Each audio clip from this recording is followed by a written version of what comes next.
Hello students, welcome back to the class. हमने अपने previous class में पार्टनरशिप एक्ट पूरा खत्म कर दिया था, जहाँ पे हमने type of partnership, type of partners, LLP सबके बारे में पढ़ा था। नाउ अब हम स्टार्ट करेंगे अपना next chapter, that is sales of goods act. तो दिस इज चैप्टर 5 एंड इसमें हम गुड्स से रिलेटेड, उसकी सेल से रिलेटेड सब कुछ सीखेंगे कि हम कब मानेंगे कि गुड सेल हो गया, ओनरशिप किसके पास है, पोजेशन किसके पास है, अनपेड सेलर क्या होता है, कॉन्ट्रैक्ट ऑफ सेल क्या होता है, गुड्स कितने तरीके के होते हैं, ये सब हम इसमें कवर करने वाले हैं वन बाय वन। सबसे पहले आपको सबसे इंपॉर्टेंट चीज ये याद रखनी है कि सेल ऑफ गुड्स एक्ट पहले कॉन्ट्रैक्ट एक्ट का ही पार्ट था। जो हमने इंडियन कॉन्ट्रैक्ट एक्ट 1872 पढ़ा था, उसी का पार्ट था। 1930 में इसको अलग करा गया था और सेल ऑफ गुड्स एक्ट अलग से बनाया गया था। सबसे पहले हम दो टर्म्स पढ़ेंगे जो कि बहुत इंपॉर्टेंट है, उसके बाद हम फर्दर चैप्टर को स्टार्ट करेंगे।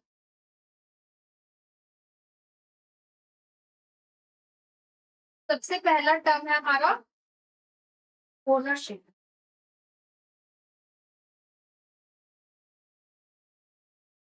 And next is position.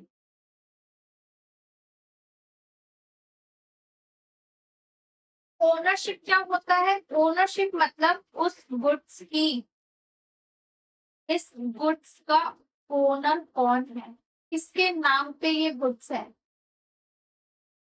ये गुड किसके नाम पे है। एंड पोजेशन मतलब ये गुड्स किसके पास है, who has the good, and it means who is the owner. सबसे पहले दो चीजें, ओनरशिप और पोजेशन, दोनों सेम भी हो सकती है और डिफरेंट भी हो सकती है। ओनरशिप मतलब इस पेन का ओनर कौन है, इस पेन का ओनर कौन है। और पोजीशन मतलब ये पेन किसके पास है। आज के डेट में मेरे पास ये पेन है, मे भी मेरे पास ये पोजीशन तो है लेकिन ओनरशिप ना हो। Same thing with this phone, ownership किसके पास है, मेरे पास है। पोजीशन किसके पास है, मेरे पास है। बट डिफरेंट भी हो सकती है कि आज की डेट में मे भी कोई सामान किसी और के पास हो बट उसका ओनर कोई और हो। यस यू कैन, इसका एग्जांपल आप ले सकते हो बेलमेंट के केस में जो हमने पढ़ा था कि वहां पे गुड्स टेम्पररी डिलीवर करा जाता है फॉर सम पर्पस, तो ओनर तो स्टिल बेलर ही रहेगा और हमारा बेली क्या हो जाएगा, जिसके पास पोजेशन। तो ओनरशिप और पोजेशन डिफरेंट भी आपके पास, डिफरेंट पर्सन के पास भी हो सकती है। अब हम स्टार्ट करते हैं अपना chapter contract of sale of goods. इसमें सबसे पहले कि contract of sale of goods हम कब मानेंगे कि सेल हो चुकी है, जहां पे सेलर ट्रांसफर कर देगा या अग्री करेगा ट्रांसफर करने का, क्या, goods to the buyer for a money consideration called the price. यानी कि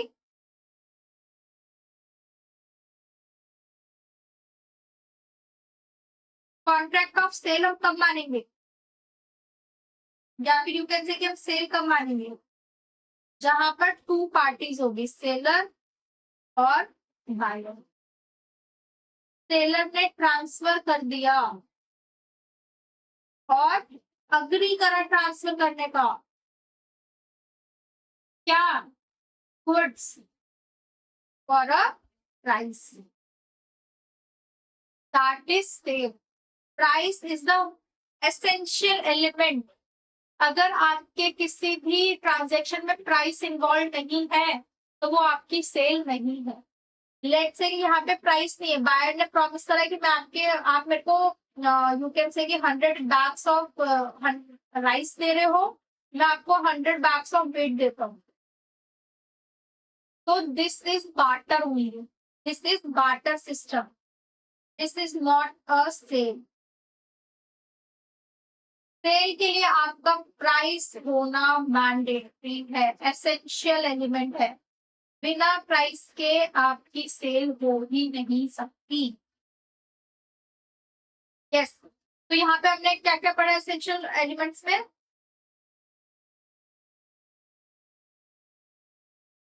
कि सबसे पहले दो पार्टीज होनी चाहिए, बाइलेटरल कॉन्ट्रैक्ट, दो पार्टी होनी चाहिए, एक पार्टी से सेकंड पार्टी को गुड्स ट्रांसफर होगा, ट्रांसफर होना चाहिए, ट्रांसफर या अग्री टू ट्रांसफर।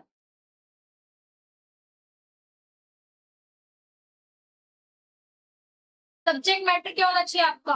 गुड्स होना चाहिए, कुछ गुड्स होना चाहिए सब्जेक्ट मैटर आपका। मनी कंसिडरेशन, कंसिडरेशन क्या होना चाहिए आपका?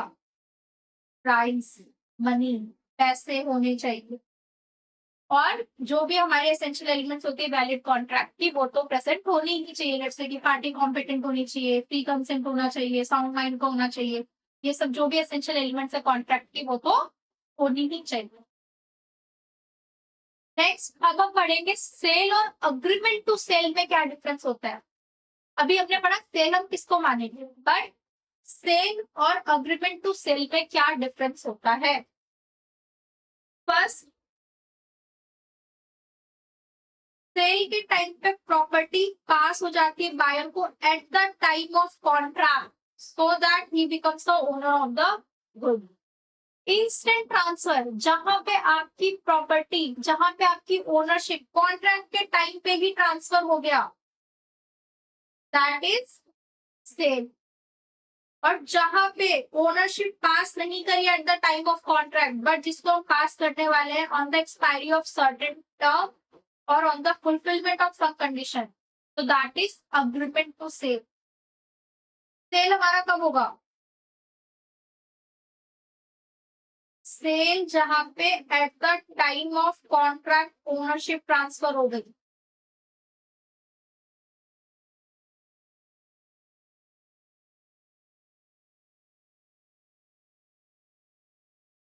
और agreement to sale,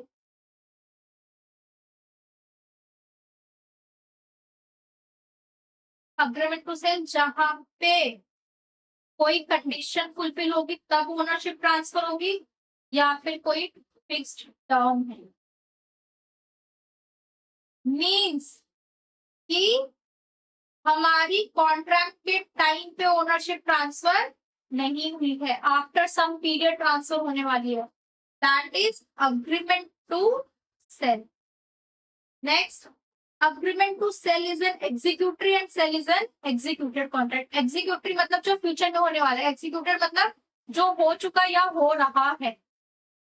agreement to sale is a contract pure and simple, and sale is a contract plus conveyance. Conveyance मतलब यू कैन से कि जो एट प्रेजेंट हो रहा है, that is conveyance, contract plus convince.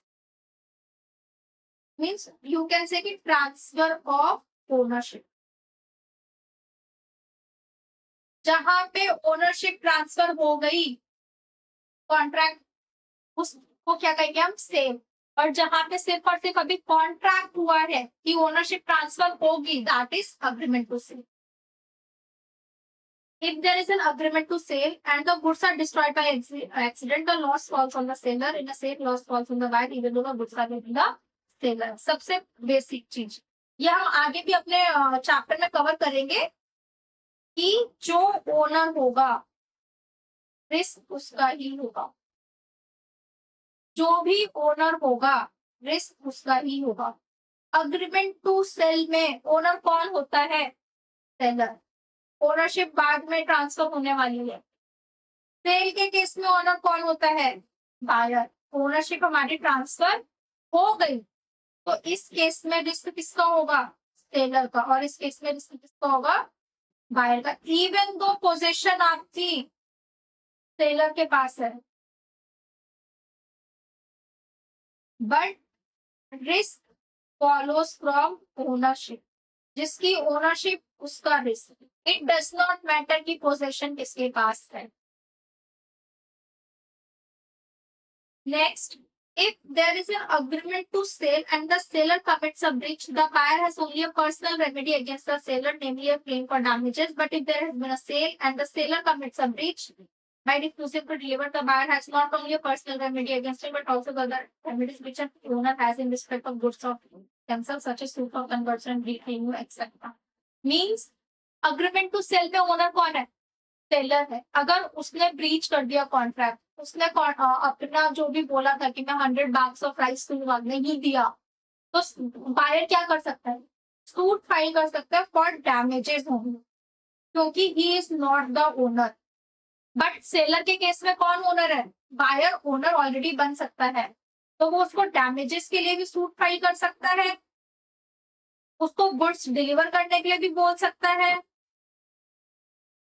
उसको price recover कर, अगर price पे कर चुका तो वो भी बोल सकता है. मींस सेल के केस में बायर के पास बहुत सारी रेमेडीज होती है, बट अग्रीमेंट तो सेल में बायर के पास क्या रेमेडी होती है? सिर्फ और सिर्फ डैमेजेस क्लेम कर. Next is sale and bailment. ये मैंने आपको ऊपर ही एग्जांपल दिया था कि बेलमेंट में आपकी ओनरशिप ट्रांसफर नहीं होती है और सेल के केस में आपकी ओनरशिप ट्रांसफर होती है.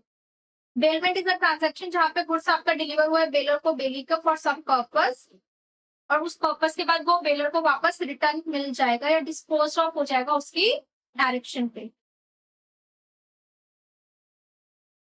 एंड सेल के केस में आपकी ओनरशिप ट्रांसफर होती है, वो वापस से रिटर्न नहीं करनी है. बायर के पास कोई भी ऑब्लिगेशन नहीं है कि आप प्रॉपर्टी को यूज करके आप वापस डिलीवर बैक करें. Next is sale and contract for work and labour. Sale क्या होता है और कब हम मानेंगे कि this is the only contract for work and labour?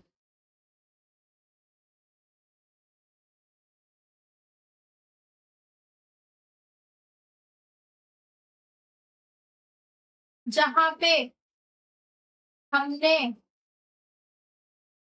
Property को ट्रांसफर करा at the price that is sale. But जहां पे हमने अपना, मैंने आपको अर्लियर एग्जांपल दिया था, प्रॉपर्टी यू कैन से कि मैंने अपना फैब्रिक ब्यूटिशियन को फैब्रिक आपका बुटीक में दिया for the purpose of stitching only, that is contract for work and labour.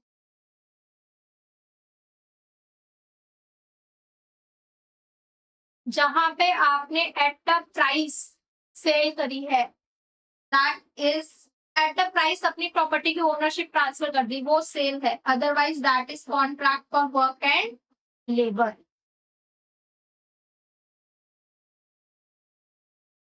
Next is sale and hire purchase agreement. Sale क्या होता है और हायर परचेज अग्रीमेंट क्या होती है? सबसे पहले हम पढ़ेंगे हायर परचेज अग्रीमेंट आपका क्या होता है.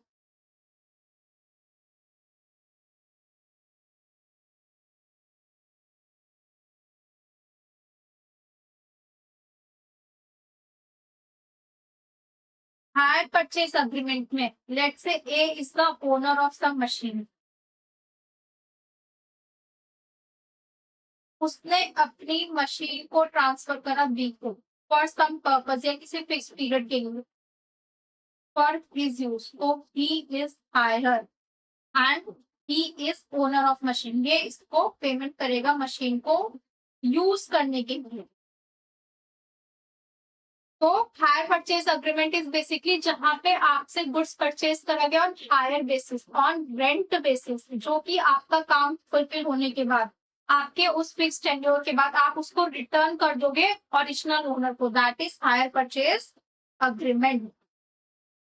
बेलमेंट और हायर परचेज अग्रीमेंट में क्या डिफरेंस है? हायर परचेज अग्रीमेंट में आपका अमाउंट इन्वॉल्व होता है, जहां पे आपको यू कैन से कि हायरर आपको पेमेंट करता रहता है. But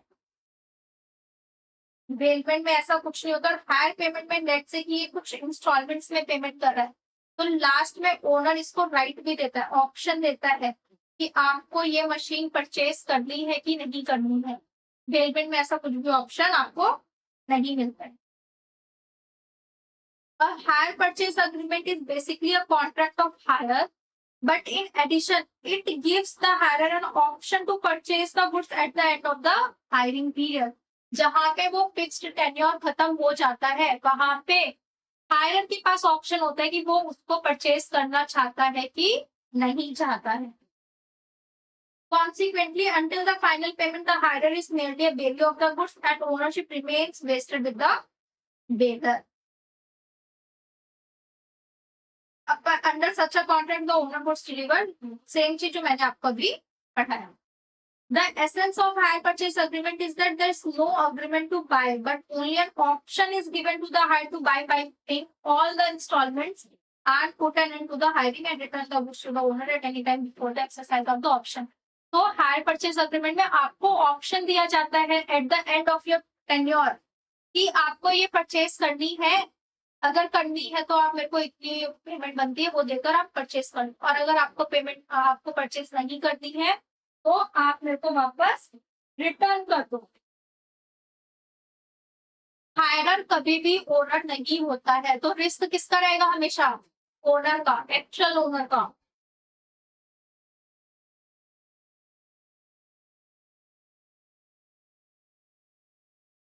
subject matter of contract of sale of goods. Subject matter क्या होता है किसी भी सेल का? गुड्स. अब गुड्स क्या होते हैं? हमारे गुड्स क्या होते हैं? According to section 27 of the sale of goods, goods की डेफिनेशन बहुत इंपॉर्टेंट है, तो आपको पता होनी चाहिए. Goods means every kind of movable property other than actionable claim and money and includes stock and shares, growing crops, grass and things attached to and forming part of the land which are agreed to be settled before sale or under the contract of sale. सबसे important चीज ये goods exclude करता है हमारा क्या? Actionable claims and money.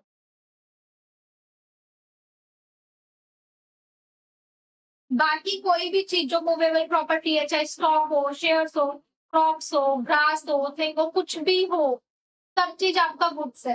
लेकिन money, पैसे आपके गुड्स नहीं है. एक्शनेबल क्लेम गुड्स नहीं है. What is actionable claim? Actionable claim क्या होता है? जहां पे आपके पास यू कैन से कि आप वो पैसे क्लेम कर सकते हो. That is actionable claim. Means मैंने आपको 20,000 रुपए उधार दिए, मैं उसको क्लेम कर सकती हूँ in future. That is actionable claim. अगर आप नहीं देते हो तो मैं आपके अगेंस्ट सूट फाइल कर सकती हूँ. That is actionable claim. And money means current money, जो आपका आज के डेट में पैसे चलते हैं.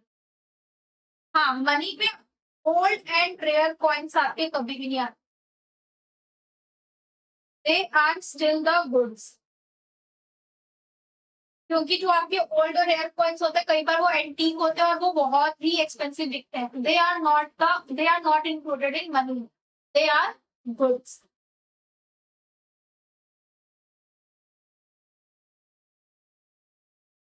गुड्स आपके क्या हो सकते हैं?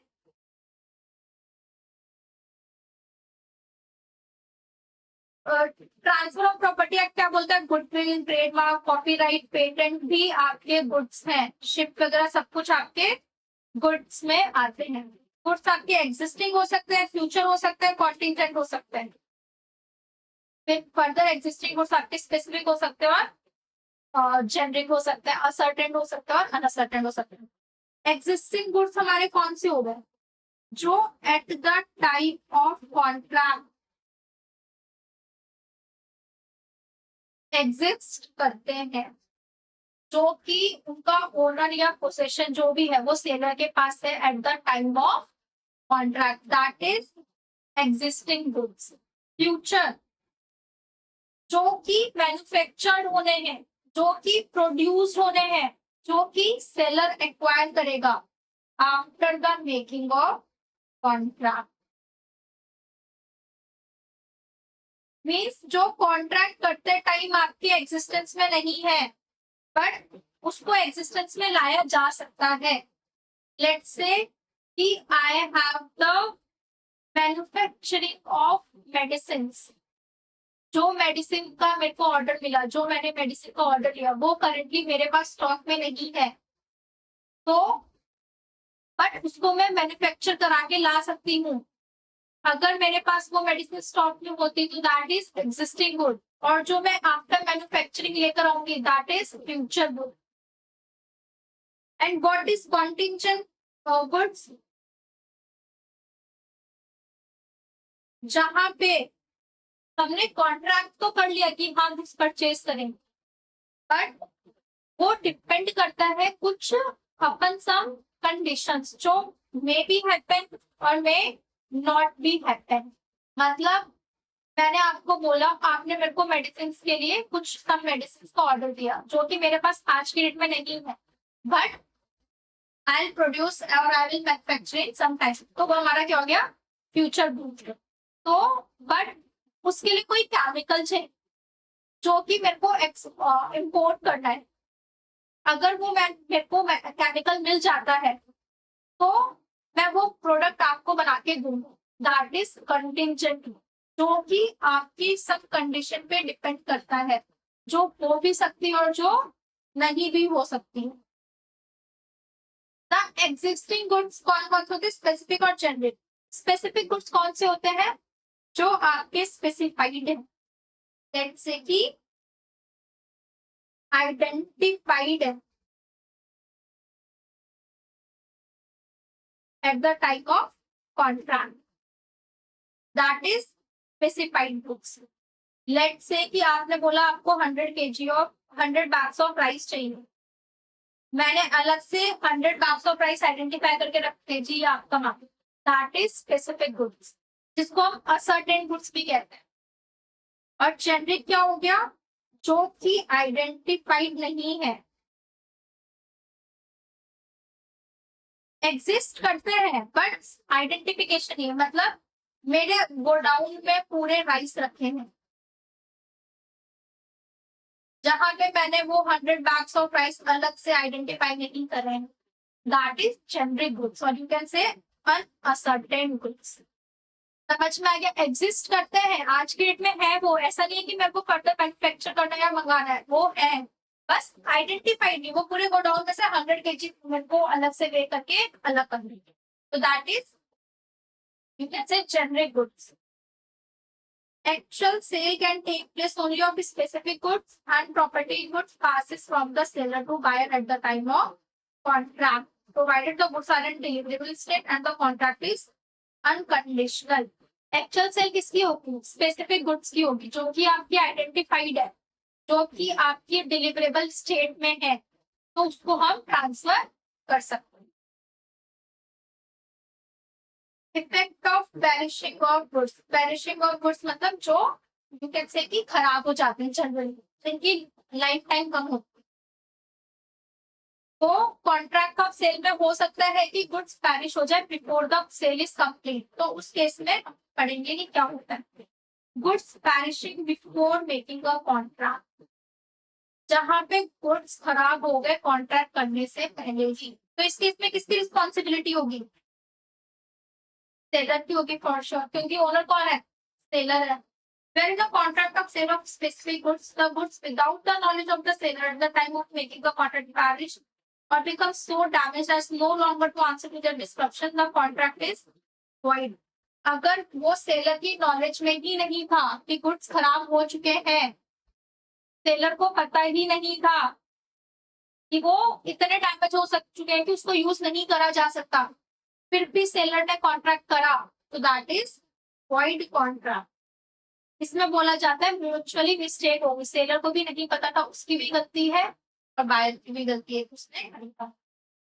बट अगर सेलर अवेयर है उस डिस्ट्रक्शन से, फिर भी वो एंटर करता है कॉन्ट्रैक्ट में, तो उसको वो फिल करना पड़ेगा ऑर्डर, फिर वो डिनाई नहीं कर सकता कि मैं फुलफिल नहीं करूंगा ऑर्डर। उस केस में सेलर को आपका यू कैन से कि ऑर्डर को फुलफिल करना पड़ेगा। He is stopped from disputing the contract, he is denied from disputing the contract. आप उस टाइम पे नहीं कह सकते हो कि मैं ये कॉन्ट्रैक्ट नहीं कर पाऊंगा क्योंकि मैं ऑर्डर नहीं फुलफिल कर सकता क्योंकि वो पैरिश नेचर के हैं, वो खराब हो चुके हैं, आप उस टाइम पे नहीं कह सकते अगर आपको नॉलेज है तो।